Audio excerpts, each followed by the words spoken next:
Et il y a 11 ans en arrière, avec un copain, Alain Roch, on a décidé d'amener, on était trois copains, on avait décidé d'amener nos voitures personnelles. Donc on avait chacun une voiture, une caisse carrée, et on a fait une petite exposition avec 6 ou 7 voitures.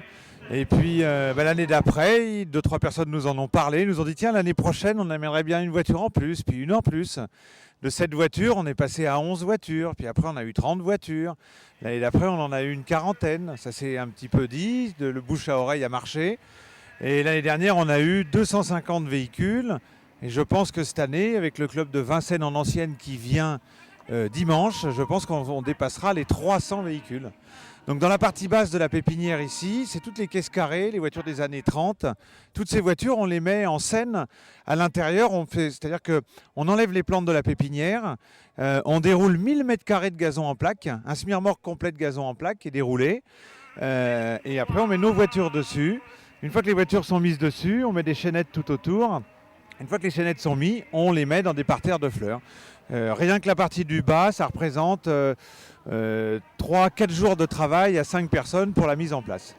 Et toute la partie du haut, le parc qu'on a ouvert l'année dernière, c'est un parc qui fait maintenant 4 hectares complets, qui est paysager. Donc toute la partie du haut aussi reçoit des voitures. On a un petit restaurant sur place avec l'association des anciennes calandes chelloises.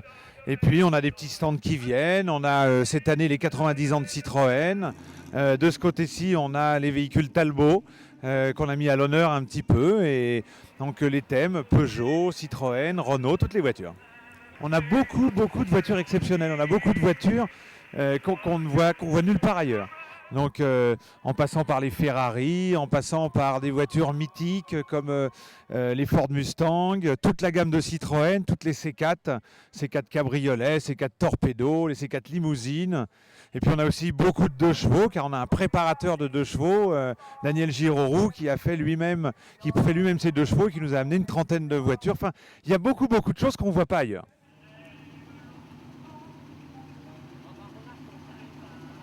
Il s'agit d'un véhicule Talbot. Il s'agit d'un modèle identique aux 2 dernières qui ont couru au Mans en 1956, qui est équipé à l'époque avec un moteur de Maserati 250F. Malheureusement, ces 2 véhicules ont été victimes de casse dans les dernières heures.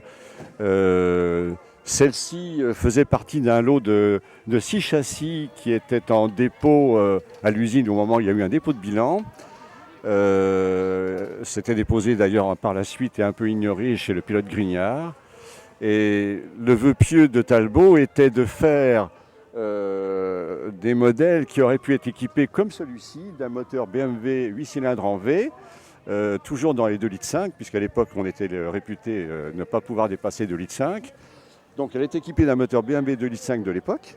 J'ai travaillé dessus 19 ans parce que quand j'ai récupéré cette voiture, elle était entièrement démontée. Certaines pièces avaient été,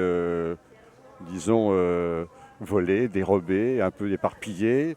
Je me souviens d'avoir été dans une nuit à Zurich chercher une dernière pièce qui me manquait. Donc j'ai fait l'aller-retour dans la nuit avec mon fils. Voilà. Ça m'a permis de la terminer. Depuis qu'elle est terminée, j'ai dû faire une trentaine de mille kilomètres sans jamais une seule panne. Elle est très fiable, très roulante. Dans le cadre du club Talbot, j'ai fait un rallye en Écosse. On a eu la neige, la grêle, la pluie, le vent, vaillante comme peu. Et je roule en permanence avec.